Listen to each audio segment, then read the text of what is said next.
WUMC HD3 Detroit, KMPS HD3 Seattle, WBMX HD3 Boston. And on AOL Radio and Yahoo Launchcast. Psychic Radio is now CBS Radio's The Sky. Back to Behind the Paranormal with Paul and Ben Eno. Call now 248-545-SOUL.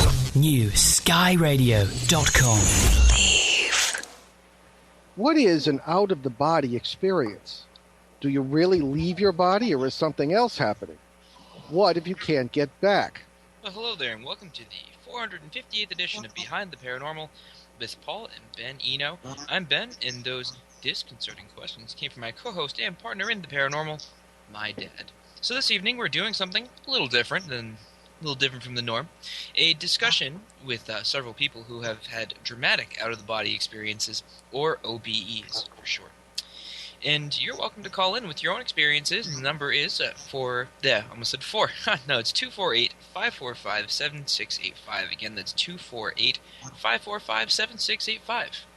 Okay, and we have a lot to get through tonight, but I first want to say, as a happy father, Happy Father's Day to all those out there who to whom that applies. I don't think you should be saying it yourself. I should be the one saying Happy Father's Day. Well, thank you, Ben. I appreciate that. You're welcome. All right, we have three guests in our impromptu panel this evening. One is well known to our longtime listeners. Kevin Cook has been a student of the paranormal for many years. He's a former minister, a convert to Roman Catholicism, and has been doing advanced degree work in theology, last I heard. Kevin hosts the Kevin Cook Show on the Inception Radio Network. He's been on this show, and Ben and I have been on his. He is the author of the book, Marian Apparitions Are Real. Kevin reports at least two remarkable OBEs. His websites, kevincookshow.com and marianapparitionsarereal.com. He lives in Texas. Marilynn Hughes has been a broadcast news anchor, reporter, and producer. She also has experienced, researched, and written and taught about out-of-the-body travel and mysticism since 1987 and has appeared on numerous international radio and television programs to discuss her thousands of out-of-the-body experiences.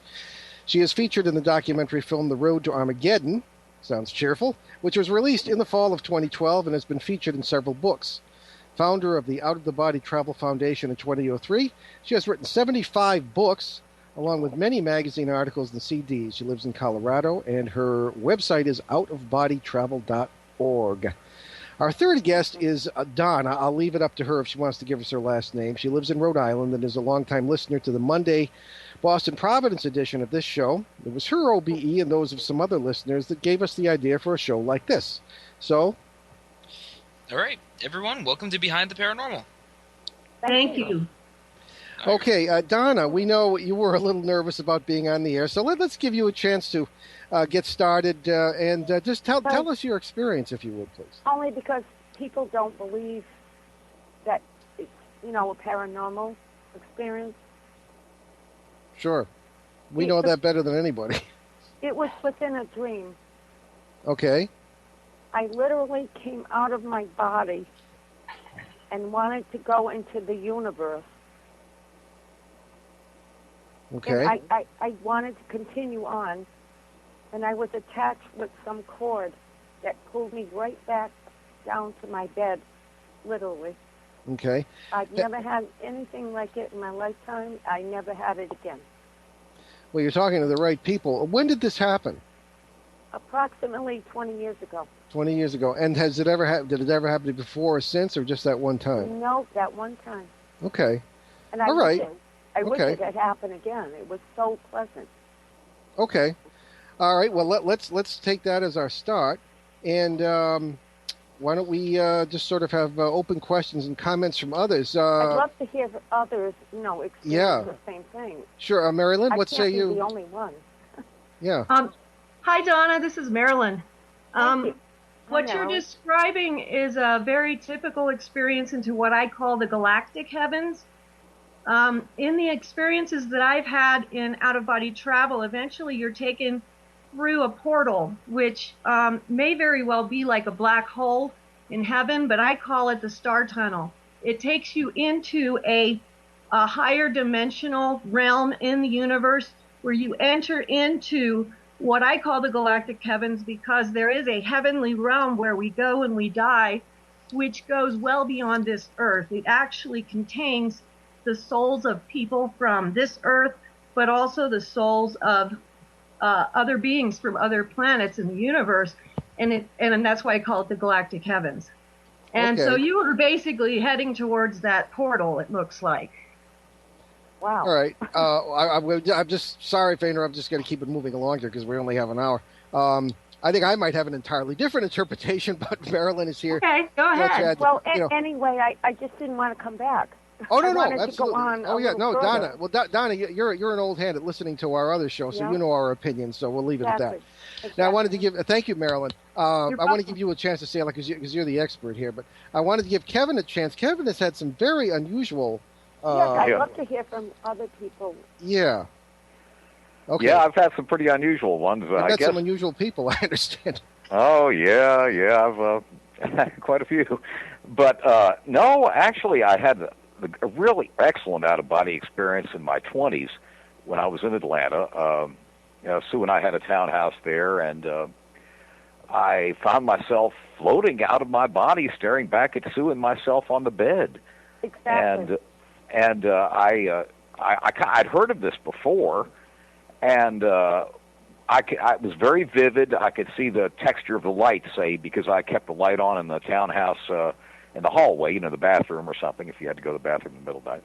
And I could make actual analysis. I was very vividly aware of, like Sue was kind of a bed hog and would suck up all the bed, and I could see her pushing me off to the side, and I, saw the way we were intertwined. And like I say, I could, and analyze the quality of the light coming from the hallway, and it was kind of exhilarating because I thought, well, I know what this is. This is cool.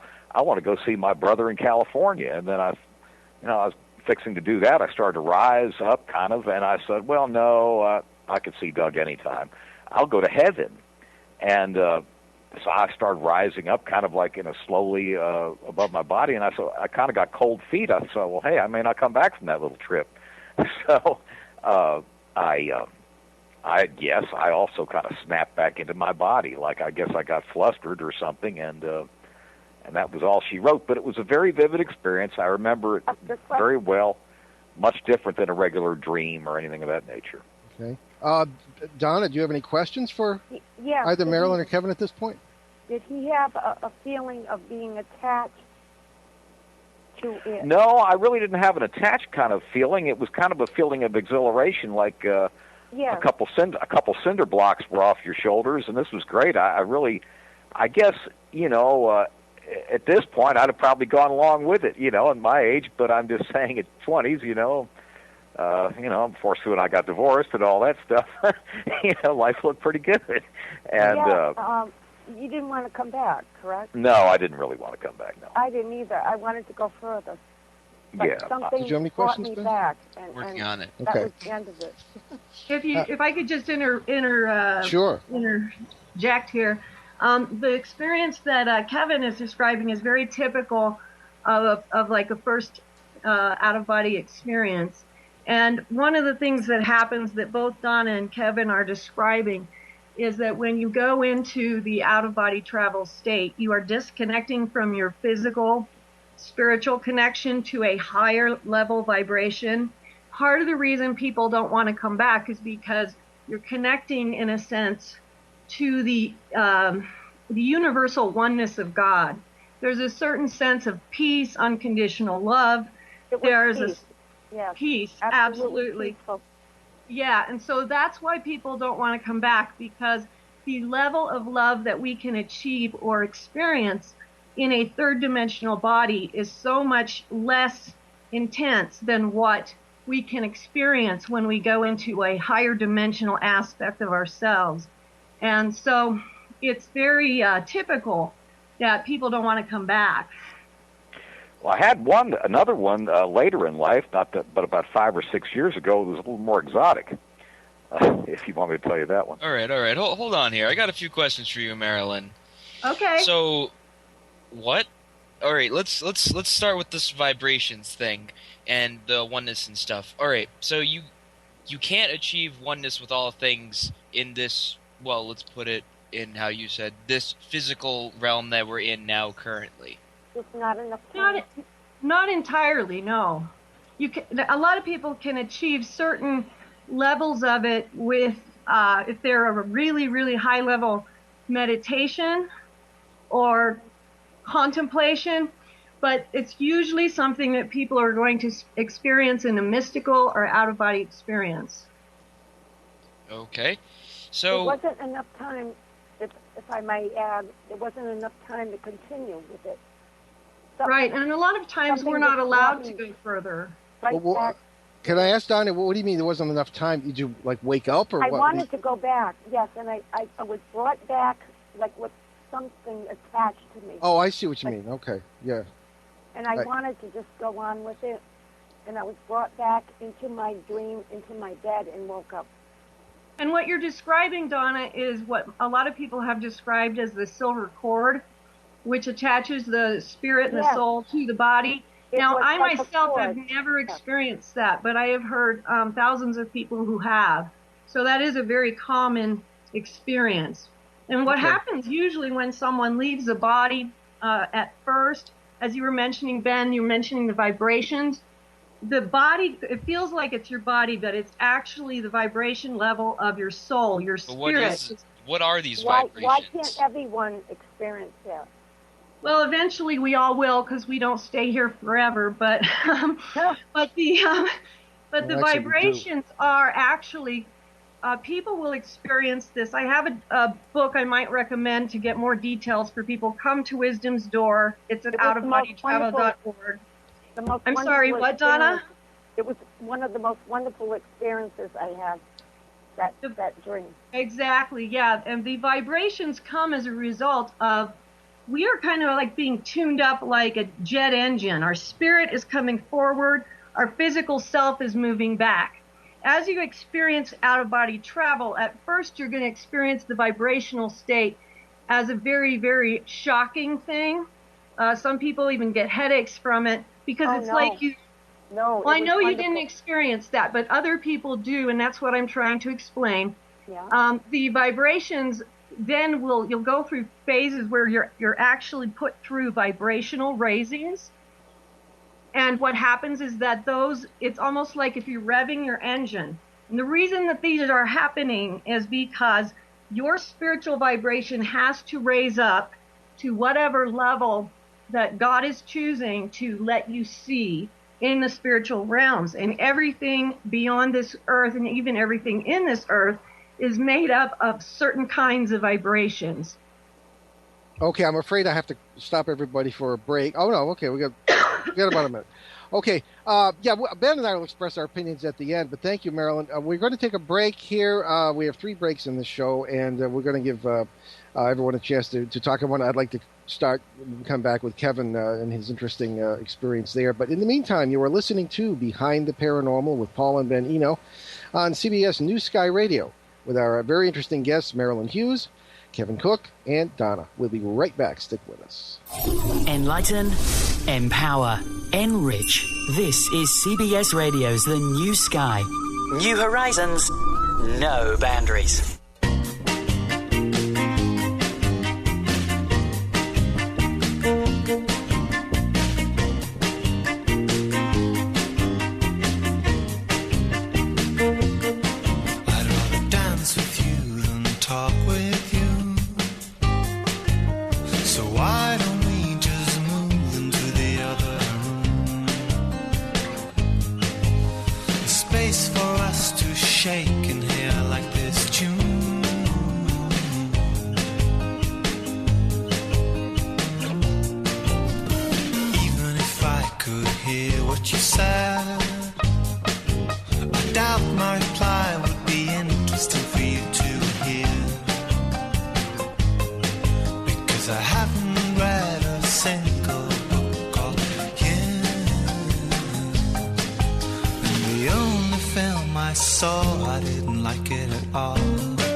increases the chance of misinterpretation. So let your hips do the talking.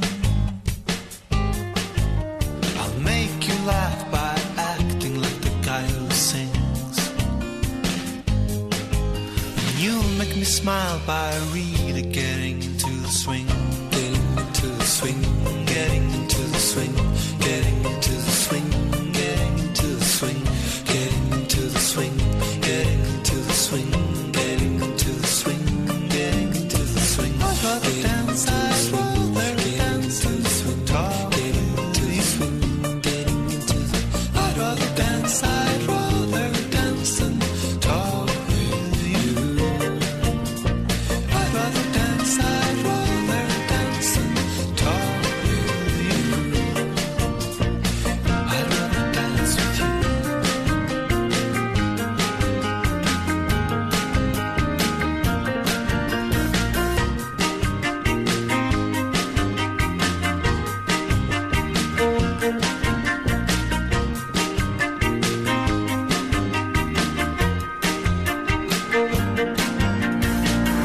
Psychic Radio is now CBS Radio's The Sky. Back to Behind the Paranormal with Paul and Ben Eno. Call now 248-545-SOUL. New skyradio.com. Believe.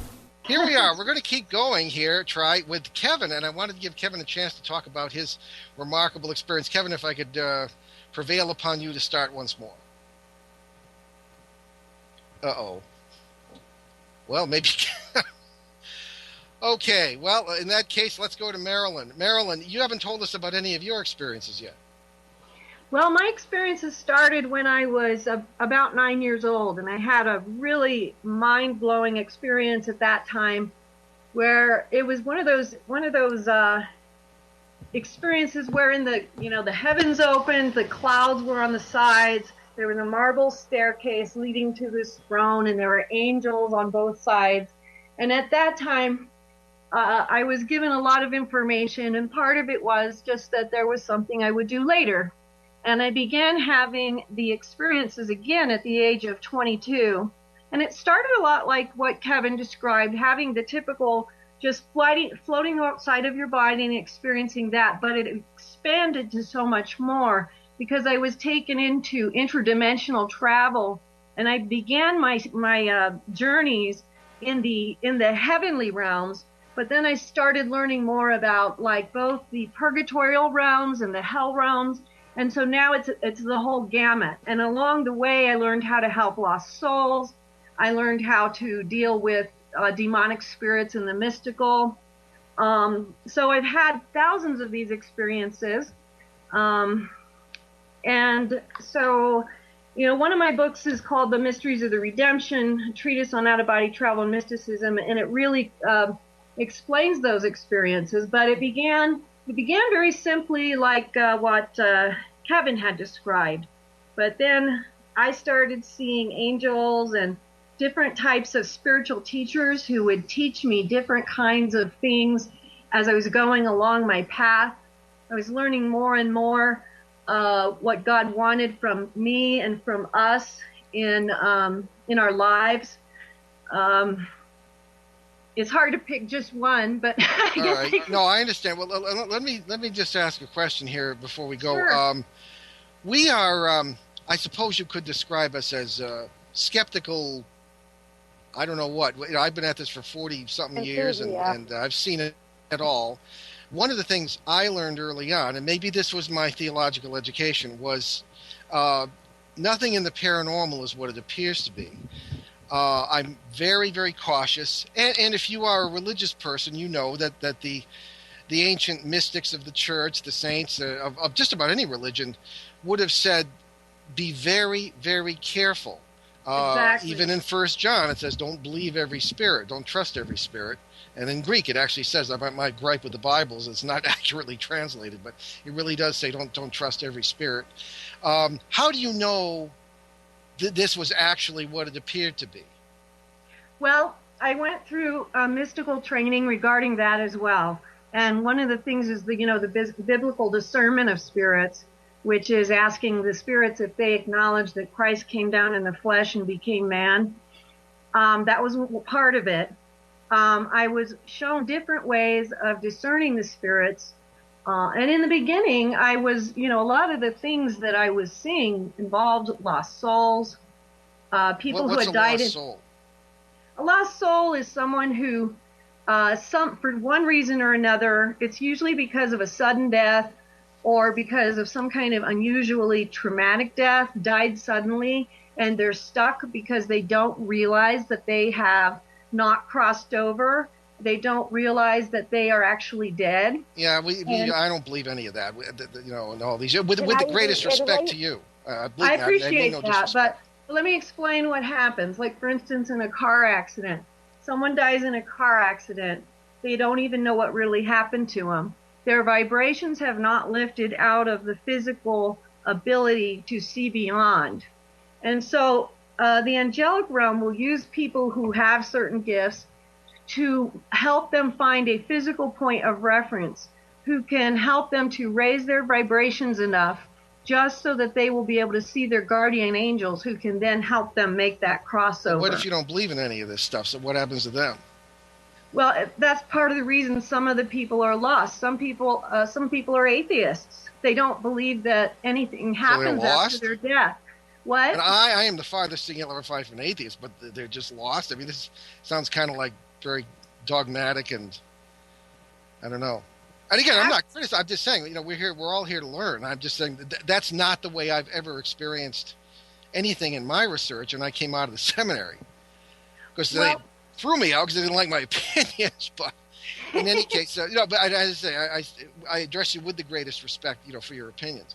And I appreciate that. Yeah, it's not something that has anything to do with anything dogmatic or, I understand the theological side of things because I studied that as well. But then there's it happened to you. Theology. It didn't happen to me, so Right. May I ask who you studied with? You said you had mystical training. Who was that with? What mystical training happens through the angels of God. So it's something that you are put through in the mystical state itself. And that is probably something a little hard for you as well. But in my journeys, I was led to acquire, the ancient sacred texts from throughout the world, throughout world religions, of the prophets, saints, mystics, sages, and saints, and to study those. And what I have discovered is that every single mystic has a little piece of the puzzle that they are being, given to put into the world, to bring into the world. That's why there's so many of them, because not one of us could possibly contain the knowledge of God, because he is so vast. And so it's not that just because someone is an atheist or because someone had a car accident and died that they didn't cross over. It's just one example of many different ways that sometimes that happens. Okay, no, I understand. I want to keep moving in the OBE direction here. We can always do another show on that whole issue. But I must provide some counterpoint here by saying I have never in my life had an OBE that I am aware of, despite hanging around this stuff for many, many years. I can't speak for my son, of course, but I was really anxious to hear what Kevin had to say. We're going to try to get him back during the break because he has had very interesting encounters with interesting people during his OBEs, according to him. I must say I was kind of chuckling when I woke up this morning because I spent last evening in a dream state, presumably, I had a lovely evening with the Obamas, I must say. It was, of course, and I'm a very vivid and lucid dreamer, but I've just never had an OBE that I can think of. Ben, what about you? I did, and then I was like, I don't really want. I was like, I don't care. I don't want to do this. And then I've had people. I have very dear friends. Hello, I'm on hold. Yeah. Okay. I've had some very dear friends who have had OBEs, but have been very afraid of them. Now, Donna, if I can get you back in the conversation here. Yes, I'm right here. Sure. Do you? At any point were you frightened that you couldn't get back? And maybe Marilynn can comment on. No, I wanted to go on. I wanted to continue. Okay. And I didn't in any way associate it with religion. Okay. It was just something I wish I could have it again. Yeah, okay. And I'm wondering why I can't get it again. It was that one time in life kind of thing. Mm-hmm. Well, we do have to take another break. It's bottom of the hour. You're listening to Behind the Paranormal on CBS News Sky Radio with Paul and Ben Eno and our very interesting guests, Marilynn, Donna, and Kevin, if we can get them back. We'll be right back. Stay with us. Enlighten, empower, enrich. This is CBS Radio's The New Sky. New horizons, no boundaries.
Psychic Radio is now CBS Radio's The Sky. Back to Behind the Paranormal with Paul and Ben Eno. Call now 248-545-SOUL. NewSkyRadio.com. Welcome back to Behind the Paranormal with Paul and Ben Eno. I'm Ben, and the man to my left is Paul, and with us tonight we have Marilynn Hughes, Donna from Woonsocket, and we are finally going to get on to Kevin Cook and have him talk about his experiences. Yeah, so Kevin, take it away. Before anything else happens, take it away. All right, I will. No, we have that happen sometimes, every now and then. But what happened was, it started about 5 or 6 years ago. I had, once again, it was a dream-oriented out-of-body experience, and it was very vivid. It had a different characterization than the normal mishmashy dream, and once again, it was very vivid. Yeah. Your observations were clear-cut. And I found myself, and I knew I was out of my body, by the way, in a 1950s-style sunken living room, kind of like the old Dick Van Dyke Show. And I was there with Frank Sinatra and Anne Francis. Now, of course, somebody think I'm smoking wacky weed or something, but no. Okay, Marilynn, let me talk. No, it's real. So Donna. let me talk. I'm sorry. Donna, okay. what I'm saying is, yeah, okay. Do you want me to go on with this or what? Okay. What I'm saying is, all right, one at a time, please. Go ahead. Okay. What I'm saying is, it was very vivid, and I found myself in a very kind of amusing situation where I was talking to Frank, and I was saying, Frank, I don't want to go back. I want to stay here with you and Ann and all this stuff. And he was saying in typical Frank Sinatra brogue, you got to go back, kid. You got to this kind of thing. And it was kind of amusing. And, he was drinking bourbon and smoking a Camel. So was I. And at any rate, what it was, it was a very vivid dream. It stayed with me. But here's where the kicker came in. About 3 weeks later, I was taking a break, off the road. I'm a salesman. I was just taking a break. And I was going through a magazine called Paranormal Magazine. It's no longer out, And there was the same 1950s living room. It was Frank Sinatra's Lake Tahoe Casino. And there was the same living room that was the scene of this dream. Wow. And I'd never heard of any connection with Frank in terms of Lake Tahoe. It was always Palm Springs or Vegas or something, or Jersey or something like that. And, I'll tell you guys, it was the same damn living room. And since then, there's been a few other little Frank Sinatra inputs, too. Really? Why Frank Sinatra, do you think? I don't know. I always liked Frank Sinatra, but I'm not related to him in any way. But yeah. I don't know. I guess, our theories, in some place in the multiverse, you are him. That's the well, maybe so. I mean, the connection, if that's correct. I don't know. That's great. What else? It's some very strange things. Like, for example, this is in recent times. I was thinking, I carry Frank Sinatra songs on my phone, and it's not something you ever hardly listen to once every 3 or 4 months or something. But it was like little small things, like I was just yearning and burning after work to listen to a Frank Sinatra song, so I did. But then my business partner calls me an hour later to tell me that Frank Sinatra's son was on a show on the Sopranos and as a guest star, and just little Frank Sinatra anecdotes. And then I had another notion about 3 weeks ago that, of course, I'm a big Catholic and all that, and it was freaking, I was thinking, I wonder if Frank Sinatra sang Ave Maria. And, of course, no one would ever associate Frank with Ave Maria.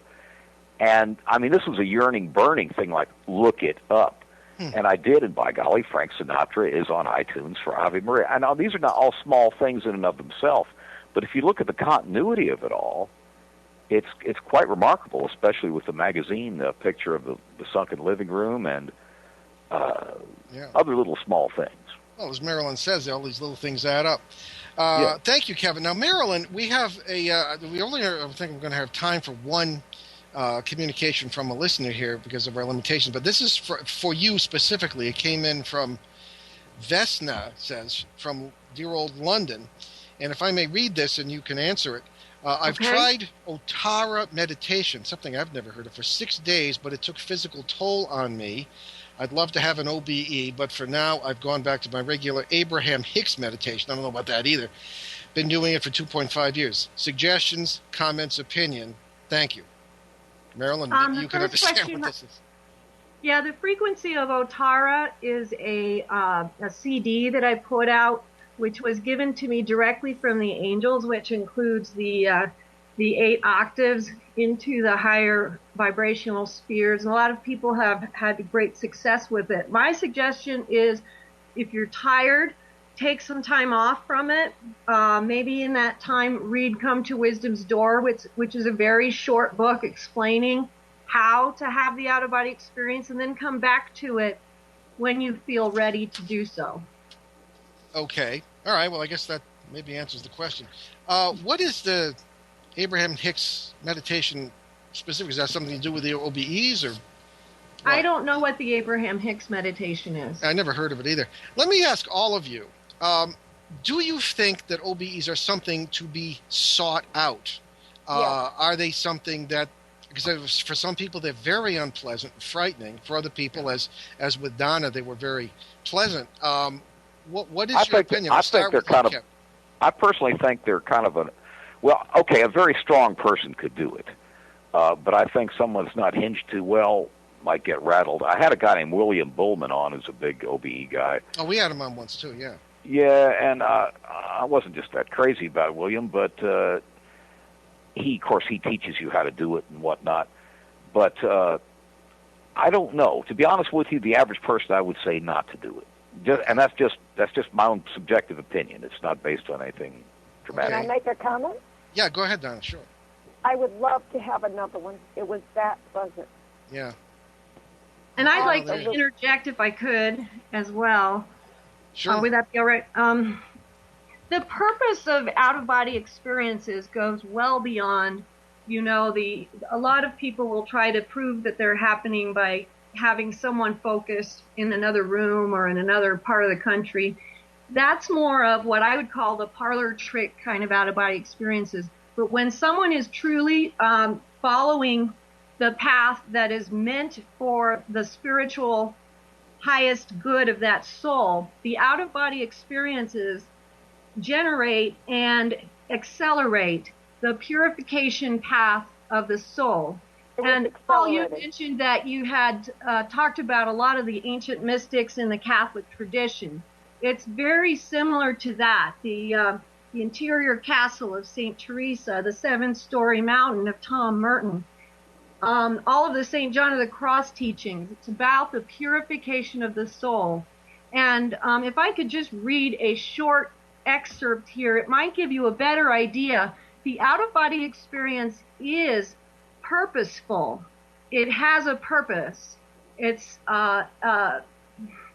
meant for that process. And so those who really approach it from the idea that they are trying to reach, understand, know, and serve God more, they're going to have more experiences, and it's going to become more and more intense, and it gets much, much further and further away from this ground level of the third dimension. But if you'd like, I'd like to just short excerpt. One thing. I'd like to just say one thing about that. I knew I was attached somehow. I knew I was going to come back. I knew that. In that experience, I knew I was going to come back. Yeah, most people do. Most people do. Marilynn, what would you think that was about the Frank Sinatra thing? What do you make of that? Do you think that was a legit experience? Or, I mean, as far as I know. Absolutely. I think it's possible that that you were being shown a basically a deja vu kind of thing by having the experience and then ending up at that place. And I really think that for some reason Frank Sinatra or your own guardian angels were using your attraction to his music or something like that to lead you to his specific recording of the Ave Maria. That's what it's like to me. Yeah, that was really wild. Because I had a little internal debate with myself. I was thinking, Frank never sang that. That just doesn't sound like his genre, And right. And he actually did a very fine job with it. But I've had a lot of people in the show that I run who have had near-death experiences and out-of-body experiences, and actually seeing people at the near-death format seeing like visiting relatives and things. Oh, I've seen those too, and I've seen them in out-of-body experiences, and you see your pets that have passed on. Thank God for that. Yeah, I agree. I tell most people I'd be happy if me and my dachshund haunted the Adirondacks, and that's it. I mean, I'll accept that as a reward. That's it. Don't need anything else. One thing I'd like to do, Paul, if it's okay with you, is just read this short excerpt because it's a very introductive type thing. That, Can I ask a question? Sure. How do you explain someone seeing, a spirit at the end of their bed saying you're coming home? That's a pretty common experience. One of the things that I would... I'm going to have... Yes? Yes, no, we have to take a break. Okay. Okay, I thought we had lost ourselves again here, but... No, we're fine. Okay, very good. I'm hanging on. Okay, so we just everybody hang on. You're listening to Behind the Paranormal on CBS New Sky Radio with Paul and Ben Eno, and our guests this evening, Donna, Marilynn, and Kevin Cook. We'll be right back. Stay with us. Enlighten, empower, enrich. This is CBS Radio's The New Sky. New horizons, no boundaries.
Psychic Radio is now CBS Radio's The Sky. Back to Behind the Paranormal with Paul and Ben Eno. Call now 248-545-SOUL. New skyradio.com. Believe.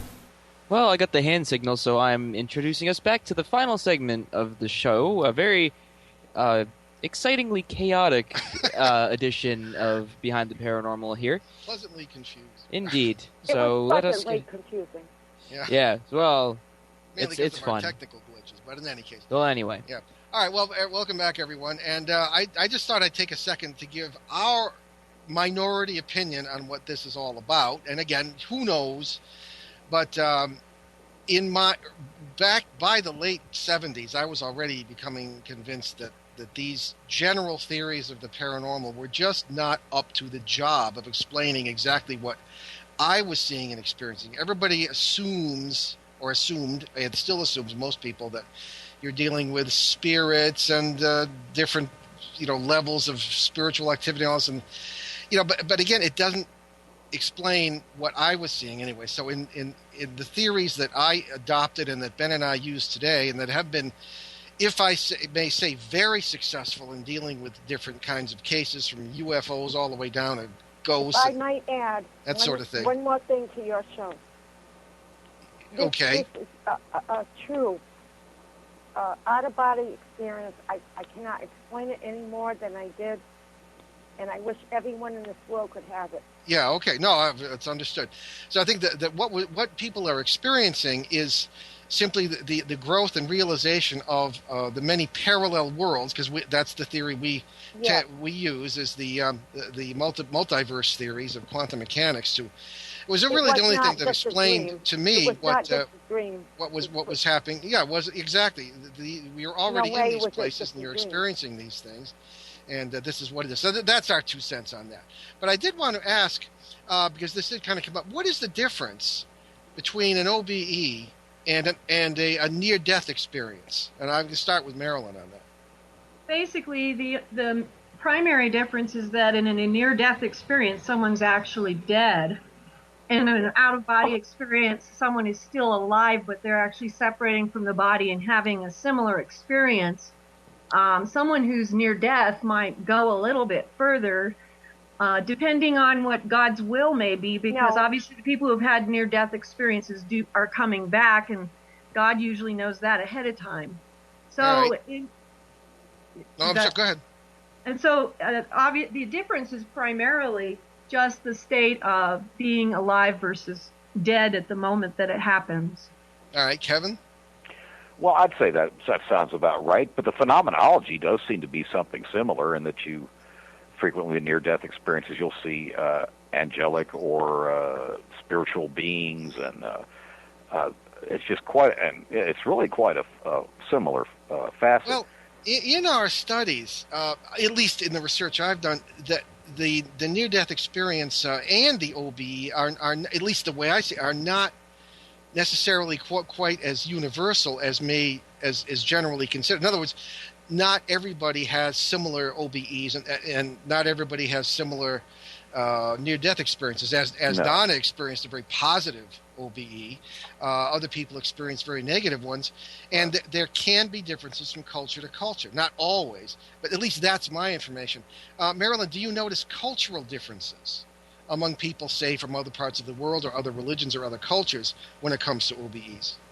Ironically, not as much as you would think. I think I find more similarities than differences, because if you do look at the writings of the mystics throughout time, throughout the world, they are all touching into the same source from a different place on the planet. That is well put, yeah. And so when you actually just read the writings of the people who've had those experiences, they are much more similar than different. Although what you're talking about is very true, and part of that comes from the fact that we do have heaven, hell, and purgatory. In each one of those categories, there are millions of realms. And so that attributes to some of the differences, because each of us has different issues that we are approaching death with, where we're going to be resonating to where we are most compatible. My dream was 20 years ago, and I'm still alive. Yeah. Okay. Well, thank you, Marilynn. That's Marilyn's well, I respect Marilyn's opinion, but Donna, why don't we give you a chance to make just a very brief final statement? Yes, I firmly believe that there's such a thing that you can do that within a dream. It's a dream within a dream. I firmly believe in it. Thank you, Kevin. What's your final thought? Oh, I just find it a fascinating topic, and I think for me one of the reasons I experienced, if there was a way of explaining it, experienced it early on, is to know there's more than just a length, width, and height to the world, and it kind of opened me up to other possibilities, and I've sure run across them. Okay, very good. Well, I want to thank our panel tonight, and apologize once again for the technical glitches, but we did seem to get through it. Certainly want to thank, of course, Donna, Marilynn Hughes, and Kevin. And Kevin and Marilynn, why don't you just give your website one more time? It's at outofbodytravel.org, and all our resources are available for free download. Outstanding. Okay, Kevin, how about yours? Yes, it's www.kevincookshow.com, and books, websites, how to listen to the shows, all on that. And we've got a similar show on near-death experiences tomorrow. Oh, really? That's good. And you also, as I'm always saying, Kevin is not only a good friend and a delightful guest, he also is the best radio voice I've ever heard, in my opinion. Anyway. I appreciate that. I just wish it paid better. Well, tell us about it. Oh, yeah. Well, thank you very much, I hope there are others that call in also. Marilynn, I'll get up with you, too. I'd like to get up with you, too. Okay. All righty. Thank you very much. Okay. Okay, good night. Okay, everybody. Good night, we point out Barnes & Noble Nook and Kindle, Amazon Kindle, where my books are available. Faces at the Window, Footsteps in the Attic, and Turning Home, God, Ghosts, and Human Destiny. And there are a few others and other subjects if you're interested in that.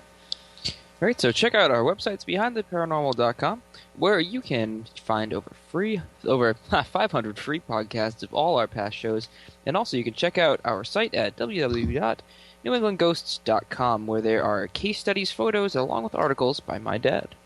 And if you buy my books on either of those sites, you will keep us help us keep those podcasts free.